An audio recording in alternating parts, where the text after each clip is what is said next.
প্ৰাতঃ টাইমৰ পৰা আমি ভোগালী বিহুৰ শুভেচ্ছা জ্ঞাপন কৰিছোঁ। আজি আমি উপস্থিত আছোঁহি সততে আচলতে চৰ্চাত থকা ৰাজনৈতিক প্ৰেক্ষাপটত ভাৰতীয় জনতা পাৰ্টীৰ এজন জ্যেষ্ঠ কাৰ্যকৰ্তা, সকলোৱে পৰিচিত জীৱন চুতীয়া ডাঙৰীয়া। মই দেখাইছোঁ এয়া জীৱন চুতীয়া ডাঙৰীয়া। নমস্কাৰ, সকলোকে ভোগালী বিহুৰ আন্তৰিক শুভেচ্ছা জ্ঞাপন কৰিছোঁ। হয়, আচলতে এই ৰাজনৈতিক প্ৰেক্ষাপটত গোটেই অসমবাসীতে আচলতে তোলপাৰ লগাইছে আপোনাৰ নামটো জীৱন চুতীয়া। গতিকে আপুনি এজন ভাৰতীয় জনতা পাৰ্টীৰ জ্যেষ্ঠ কাৰ্যকৰ্তা, আৰু সৰু পথাৰত আচলতে জীৱন চুতীয়া বুলি ক'লে মানুহক আচলতে চিনি নোপোৱা মানুহ নাই। তেনে এটা ক্ষণত আজি আমি দেখা পাইছোঁ যে আপুনি ক'ৰবাত নহয় ক'ৰবাত আপুনি কিবা এটা ভাৰতীয় জনতা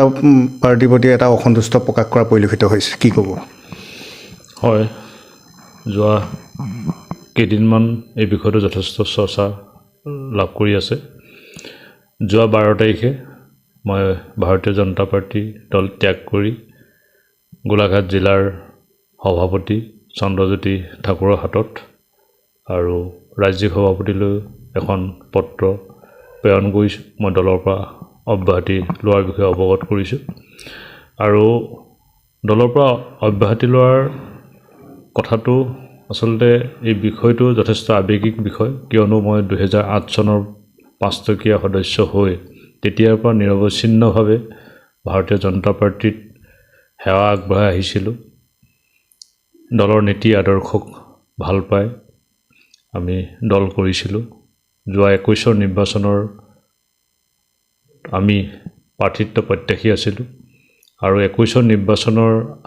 আগমুহূৰ্তলৈকে আমি সৰুপথাৰ সমষ্টিত ঘৰে ঘৰে গৈ সম্পৰ্ক কৰিছিলোঁ, সদস্য ভৰ্তি কৰিছিলোঁ। আমি এনেকুৱা পৰ্যায়লৈকে সদস্য ভৰ্তি কাম কৰিছিলোঁ, কিয়নো সেই টাইমত দলৰ সদস্য ভৰ্তি ফৰ্ম আহে, ফৰ্ম খুব সীমিত আহে। আমি নিজৰ ঘৰত দুটাকৈ প্ৰিণ্টাৰ বহাই কাৰ্টুনে পেপাৰ আনি নিজৰ ঘৰতে ফৰ্ম প্ৰিণ্ট কৰি আমি ঘৰে ঘৰে গৈ, বা আমাৰ দলৰ সেই সময়ত যিসকল দায়িত্বত আছিলে, বিভিন্ন মৰ্চাৰ দায়িত্বত আছিলে, সকলোৱে আমি ঘৰে ঘৰে গৈ আমি সদস্য ভৰ্তি কৰি বহু মানুহ আমি দললৈ আনিছিলোঁ। আৰু সেই সময়ত সংগঠনটো মই সন্মুখৰ পৰা কৰিছিলোঁ, কিয়নো সংগঠন কৰোঁতে সেই সময়ত আমাৰ ভাৰতীয় জনতা পাৰ্টীৰ নিজা বিধায়ক নাছিল এই সমষ্টিত। গতিকে আমি সকলো ব্যৱস্থা নিজৰ পুঁজিৰে কৰিব লগা হৈছিল। প্ৰতিটো ডাঙৰ ডাঙৰ সভা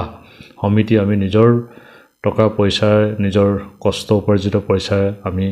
ভাঙি আমি সংগঠন কৰিছিলোঁ। গতিকে এই সৰুপথাৰ সমষ্টিত আমি সেই সময়ত এনেকুৱা এটা পৰিৱেশলৈ লৈ গৈছিলোঁ যাতে সৰুপথাৰ সমষ্টিত ভাৰতীয় জনতা পাৰ্টীৰ প্ৰতীকত যেই খেলে জিকিব, এনে এটা পৰিৱেশ সৃষ্টি কৰা হৈছিল। কিন্তু শেষ মুহূৰ্তত দলে আমাক টিকট নিদিলে। কিন্তু তাৰপিছতো আমি কিন্তু দলৰ নীতি আদৰ্শৰ সন্মান জনাই আমি কোনো বিৰোধিতা কৰা নাছিলোঁ, বিসম্বাদ কৰা নাছিলোঁ। বৰ্তমানৰ বিধায়কজনৰ লগত আমি কেইবাখনো মিটিং কৰিছিলোঁ, আৰু লাষ্টৰ 3 দিন গোলাঘাট সমষ্টিত মোক সমষ্টি ইনচাৰ্জ দিছিল। লাষ্টৰ 3 দিন মই গোলাঘাট সমষ্টিত কাম কৰিছিলোঁ। গতিকে লাষ্টৰ 3 দিনৰ আগলৈকে মই সৰুপথাৰ সমষ্টিত সক্ৰিয়ভাৱে কাম কৰি সেই সময়ত আচলতে যিটো সময়ত আপুনিতো সৰুপথাৰ সমষ্টিত আপুনি কাৰ্যকৰ্তা আছিলে, তৃণমূল পৰ্যায়ৰ কৰ্মীসকলে আপোনাক সেই মুহূৰ্তত আপোনাৰ হৈ কিবা প্ৰটেষ্ট কৰা নাছিলনে? বা নতুনকৈ অহা এজন বিশ্বজিৎ ফুকন ডাঙৰীয়া কংগ্ৰেছৰ পৰা নিশ্চয় আহিছে, তেখেতৰ হঠাতে আচলতে তেখেতক প্ৰাৰ্থিত্ব প্ৰদান কৰিছে, ইয়াৰ কি উদ্দেশ্য হ'ব পাৰে বুলি ভাবে? মুখ্যমন্ত্ৰীক আপুনি আবেদন জনোৱা নাছিল নেকি? আমি আচলতে ৰাজনৈতিকভাৱে ৰাজনৈতিক যিবিলাক বিচক্ষণতা বুলি কওঁ,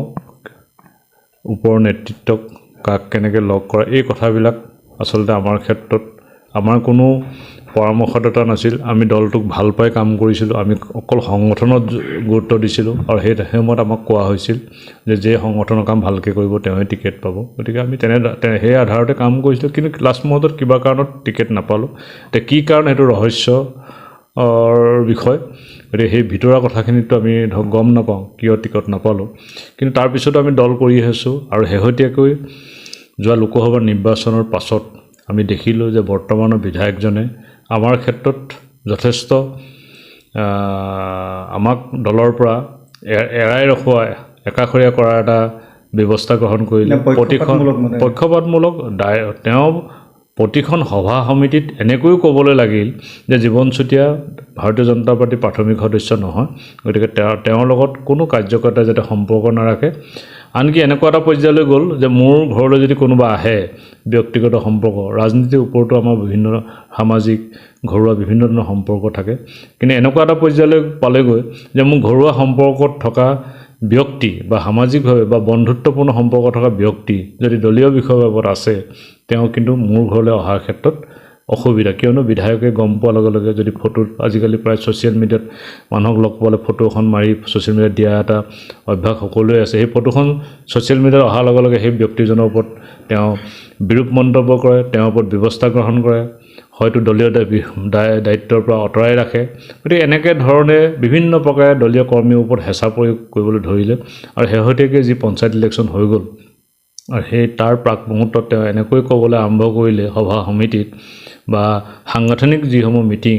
যে যিসকল ব্যক্তিয়ে জীৱন চুতীয়াৰ লগত সম্পৰ্কত থাকিব ফেচবুকত লাইক কমেণ্ট কৰিব তেওঁৰ লগত ফটো উঠিব মানে যিকোনো পৰ্যায়ৰ সম্পৰ্ক যদি থাকে ছ'চিয়েল মিডিয়াতে হওক বা অন্যান্য ধৰণে তেতিয়া কিন্তু তেওঁ কৈছে যে সেইসকল ব্যক্তিক কোনো কাৰণতে টিকট দিয়া নহ'ব আৰু দলীয় বিষয়ৰ বাবদ ৰখা নহ'ব এই কথাখিনি কিন্তু মানুহৰ মুখে মুখে কিয় এনেধৰণে আচলতে পক্ষপাতমূলক আচলতে তেখেতে সিদ্ধান্ত গ্ৰহণ কৰিছে বিশেষকৈ আপোনাৰ প্ৰতি আচলতে আপোনাৰ ঘৰত মানে এতিয়া বৰ্তমান আমি দেখা পাইছোঁ যে বহুত মানে জনসমাগম পৰিলক্ষিত হৈছে আচলতে বিধায়কগৰাকীয়ে এনেকুৱা পক্ষপাতমূলক আপোনাৰ প্ৰতি আচৰণ ইয়াৰ কি উদ্দেশ্য হ'ব পাৰে বুলি নহয় আমাৰ অনুভৱ যে 21ত যিহেতু মই মূল প্ৰাৰ্থিত্ব প্ৰত্যাশী আছিলোঁ আৰু যিহেতু 26ৰ ইলেকশ্যন আহি আছে তেওঁ হয়তো ভয় খাইছে যে 26ত কিবা কাৰণত ৰাইজৰ মাজত দলীয় কাৰ্যকৰ্তাৰ মাজত যদি মোৰ জনপ্ৰিয়তাটো বৃদ্ধি পায় তেতিয়া হয়তো তেওঁ কোনোবাখিনিত হয়তো ভাৰতীয় জনতা পাৰ্টীৰ টিকেট পোৱাৰ ক্ষেত্ৰতে হওক বা জয়ী হোৱাৰ ক্ষেত্ৰতে হওক তেওঁ অসুবিধাৰ সন্মুখীন হ'ম বুলি চাগে প্ৰত্যাহ্বানৰ সন্মুখীন হ'ম বুলি চাগে অনুভৱ কৰিছে কিয়নো তাৰ এটা জ্বলন্ত উদাহৰণ যে শেহতীয়াকৈ যে বানপানীৰ সময়ত সৰুপথাৰ সমষ্টিত ধনশিৰি বাঢ়নী পানী বহু গাঁও প্লাৱিত কৰাৰ সময়ত আমি আগতে যেনেধৰণে বান সাহাৰ্য যোৱা 10-12 বছৰ দি আহিছোঁ ঠিক তেনেধৰণে আমি বান সাহাৰ্য যেতিয়া দিছিলোঁ আগতে কেতিয়াও প্ৰশাসনৰ অনুমতিৰ প্ৰয়োজন হোৱা নাছিল কিন্তু এইবাৰ যেতিয়া বান সাহাৰ্য দিওঁ তেওঁ প্ৰশাসনৰ হতুৱাই মোৰ ওপৰত চৌকছ দিয়াৰ ব্যৱস্থা কৰিছিল যে মই প্ৰশাসনৰ অনুমতি অবিহনে কিয় বানাক্ৰান্ত ৰাইজক সাহাৰ্য দিম গতিকে তেওঁৰ কথাবিলাক তেওঁৰ হস্তক্ষেপ বা তেওঁৰ কাম কাজবিলাক তেনে এটা পৰ্যায়লৈ গ'ল য'ত দুৰ্গত লোকক সহায় কৰাৰ ক্ষেত্ৰতো বাধা আৰোপ কৰা এটা ব্যৱস্থা তেওঁ গ্ৰহণ কৰিলে যিটো হয়তো অসম তথা ভাৰতবৰ্ষ মই ভাবোঁ যে এনেধৰণৰ ৰাইজক সহায় কৰাৰ ক্ষেত্ৰত চৌকছ দিয়া আছে বিশ্বতে চাগে বিৰল হ'ব কিয়নো যেতিয়া পৰিস্থিতি হাম কাটিলে চৌকছৰ ৰিপ্লাই দিলোঁ তাৰপিছত অফিচাৰজনে এদিন মোক কৈছিল ঘৰুৱা হ'ব তেওঁৰ লগত মোৰ ব্যক্তিগতভাৱে খুবেই ভাল তেওঁ যোৱাৰ লগে লগে মোক চাহ দিয়ে বা মোৰ খুব ভাল সম্পৰ্ক তেওঁ কৈছিল যে এনেধৰণৰ চৌকছ জেগা অসমৰ ভিতৰত ময়ে প্ৰথম হ'ম তেওঁ নিজেও অনুভৱ কৰিছে যে অসমৰ ভিতৰত হয়তো তেওঁ প্ৰথমজন ব্যক্তি যি এনেধৰণৰ ক্ষেত্ৰত চৌকছ কৰে গতিকে তেনেকুৱা এটা নজিৰবিহীন ঘটনা কৰিবলৈও বা তেনেধৰণৰ কুণ্ঠাবোধ কৰা নাই তেতিয়া আপোনাৰ তেওঁৰ মানসিকতা তেওঁৰ চিন্তা কি পৰ্যায়লৈকে অৱনমিত হৈছে এইটো আমি সহজে অনুভৱ গতিকে সেই তেনেধৰণে শংকিত হৈ মই ভাবিছোঁ যে মোৰ দলীয়ৰ পৰা একাষৰীয়া কৰাৰ ব্যৱস্থা কৰিলোঁ আৰু মই শেহতীয়াকৈ অনুভৱ কৰিলোঁ যে মই আৰু ভাৰতীয় জনতা পাৰ্টীত এই মুহূৰ্তত সেৱা আগবঢ়াই অহাৰ কোনো অৱকাশ নাই গতিকে মই থাকোঁ যে নিজৰ সন্মান নিজৰ এটা আত্মসন্মানবোধ আছে আৰু মোৰ শুভাকাংক্ষীসকলে মোৰ যিসকল দলীয় ভাৰতীয় জনতা পাৰ্টীত থকা জ্যেষ্ঠ কাৰ্যকৰ্তা আছে যিসকলো একেধৰণৰ কথাত যথেষ্ট অসন্তুষ্ট ক্ষোভিত তেওঁলোকে কৈছে যে আপোনাৰ য'ত আপোনাৰ সন্মান নাই তাত আপোনাৰ থকাৰ প্ৰয়োজন নাই গতিকে আপুনি সময় থাকোঁতে দলটোৰ পৰা ওলাই অহাৰ প্ৰয়োজন আছে আৰু মোৰ শুভাকাংক্ষীৰ মতামতক মই সন্মান জনাই মই দলটোৰ পৰা ওলাই আহিছোঁ আমি আমাৰ সংবাদ মাধ্যমৰ আগতো আচলতে অসম জাতীয় পৰিষদৰ নেতৃবৃন্দই আমাক এটা কথা কৈছে যে আমি জীৱন চুতীয়াক আমি আমন্ত্ৰণ জনাইছোঁ আমাৰ দললৈ এই ক্ষেত্ৰত আপুনি কেনেকুৱা ধৰণৰ সিদ্ধান্ত লৈছে নেকি যে জাতীয় পৰিষদত আপুনি অংশগ্ৰহণ কৰাটো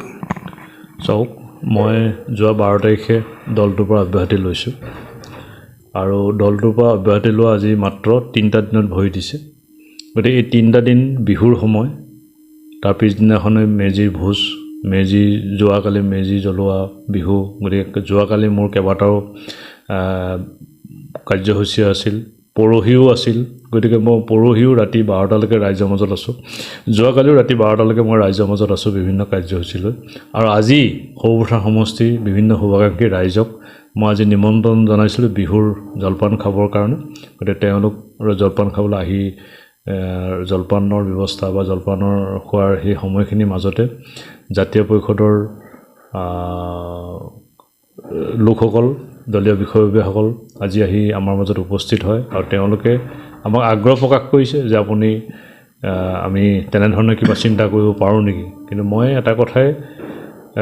তেওঁলোকে সমজুৱাভাৱে কৈছে মোৰ ব্যক্তিগত মোৰ মনোভাৱ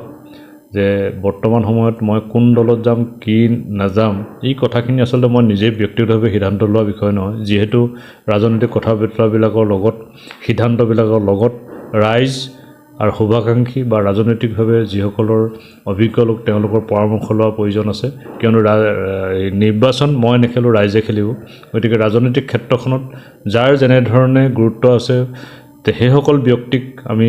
আলোচনাত বহাই লৈহে তেওঁলোকৰ সিদ্ধান্ত পৰামৰ্শমে মই সিদ্ধান্ত ল'ম গতিকে মই ব্যক্তিগতভাৱে একো সিদ্ধান্ত নলওঁ তেওঁলোকৰ আমন্ত্ৰণক মই ধন্যবাদ জনাইছোঁ যে তেওঁলোকে এটা বৰ্তমান এটা আঞ্চলিকতাবাদৰ আদৰ্শৰে পৰিচালিত এটা দলে মোক আহি মোৰ নিজৰ গৃহত আহি আমি নিজকে এজন সামান্য জনতাৰ সেৱক হিচাপে ভাবোঁ গতিকে আমাৰ এজন জনতাৰ সাধাৰণ সেৱকক তেওঁলোকে মোৰ গৃহত আহি কথাখিনি প্ৰস্তাৱটো দিছে তেওঁলোকৰ প্ৰস্তাৱক মই ধন্যবাদ জনাইছোঁ আৰু কিন্তু সিদ্ধান্ত মই ৰাইজৰ লগত পৰামৰ্শ কৰিহে ল'ম আমি ধন্যবাদ জ্ঞাপন কৰিছোঁ আৰু এটা আপোনাক কথা আমি জানিব বিচাৰিছোঁ যদি আপুনি অসম জাতীয় পৰিষদতে যদি অংশগ্ৰহণ কৰিবলগীয়া হয় আপোনাক যদি প্ৰাৰ্থিত্ব প্ৰদান কৰে তেতিয়াহ'লে আপুনি প্ৰাৰ্থিত্ব আপুনি আগবঢ়াবনে আচলতে নাই গোটেই কথাটোৱে আচলতে এটা চিন্তা চৰ্চা কৰি আগবঢ়া কথা কিয়নো যোৱা 2008 চনৰ পৰা বহু দীঘলীয়া সময় এটা দলত মই থাকিলোঁ দলৰ নীতি আদৰ্শৰ মানি গতিকে আমি এটা দল ত্যাগ কৰি অন্য এটা দলত যোৱাটো এটা যথেষ্ট মানসিকভাৱে কষ্টদায়ক কথা কিন্তু তাৰ পিছতো শুভাকাংক্ষী বা ৰাজনৈতিকভাৱে পৰামৰ্শ দিয়াসকল বা সাধাৰণ জনতাৰ ইচ্ছা অনিচ্ছাৰ প্ৰতিও সন্মান জনোৱা আমাৰ প্ৰয়োজন আছে কিয়নো আমি ৰাইজৰ স্বাৰ্থত কাম কৰি আহিছোঁ গতিকে ৰাইজৰ স্বাৰ্থত সিদ্ধান্ত ল'ব লগা হ'ব সেই সিদ্ধান্তত মোৰ নিজৰ ব্যক্তিগত কথা নাথাকে গতিকে মই পুনৰবাৰ কৈছোঁ যে আমি কিছু আলোচনাৰ প্ৰয়োজন আছে গতিকে এইটোৰ ওপৰত আলোচনাৰ পাছতহে আচলতে সিদ্ধান্ত লোৱা হ'ব মই তাৰ আগত মই এই ক্ষেত্ৰত মই ভাবোঁ যে মই ক'বলৈ অসুবিধা আছে গতিকে সিদ্ধান্তৰ পাছতে সঠিক সিদ্ধান্ত খুব বেছি দীঘলীয়াও নকৰোঁ সপ্তাহ 10 দিনৰ ভিতৰত আমি নিশ্চয় সিদ্ধান্ত ল'ম গতিকে সপ্তাহ 10 দিনৰ পাছত আপোনালোকেও গম পাব যে মই কি সিদ্ধান্ত ল'ম আৰু গতিকে আমি তেনেধৰণেই আমাৰ কথাবিলাক আগবঢ়াই নিম আমি ধন্যবাদ জ্ঞাপন কৰিছোঁ এয়া আছিল আমাৰ সৰুপথাৰৰ এজন ভাৰতীয় জনতা পাৰ্টীৰ আচলতে জ্যেষ্ঠ কাৰ্যকৰ্তা আছিল অলপতে তেখেতসকলে ভাৰতীয় জনতা পাৰ্টীৰ পৰা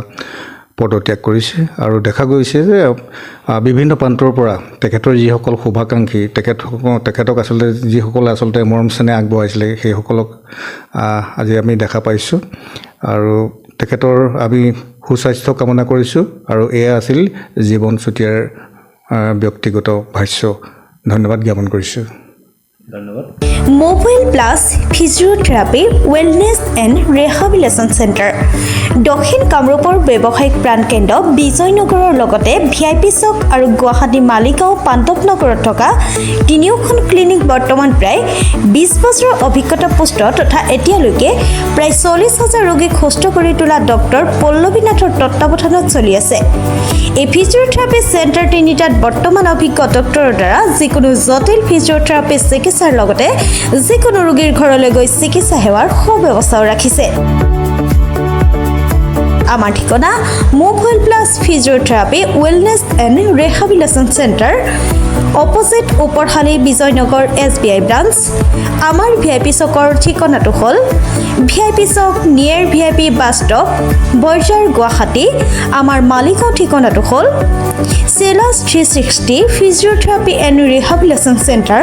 মালিগাঁও পাণ্ডৱনগৰ গুৱাহাটী 12 আমাৰ যোগাযোগ নম্বৰ হৈছে 8011744696